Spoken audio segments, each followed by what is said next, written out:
1995 पासून महाराष्ट्रात युती आघाड्यांचं सरकार येणं सुरू झालं. कधी प्री पोल म्हणजे निवडणुकी आधी, तर कधी पोस्ट पोल म्हणजे निवडणुकीनंतर पक्ष एकत्र येणं सुरू झालं.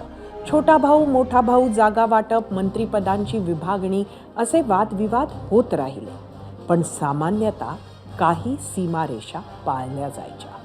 उदाहरणादाखल सहसा ज्या पक्षाचे जास्त आमदार त्याचा मुख्यमंत्री हा अलिखित नियम बनला, ज्याला 2004 आणि 2022 हे 2 अपवाद म्हणता येतील.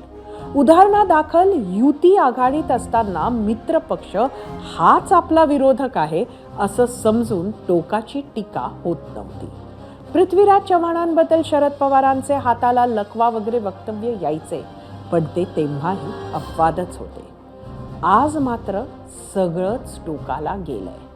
कोणीच कोणाचे नाही हे सर्वांना माहिती आहे, हे मान्यही केलेलं दिसतंय. आज आपले असले तरी उद्या नसतील हे कार्यकर्ते आणि पक्ष दोघांसाठीही लागू आहे. आणि त्यामुळेच काय घडतंय तेही आपण बघतोय.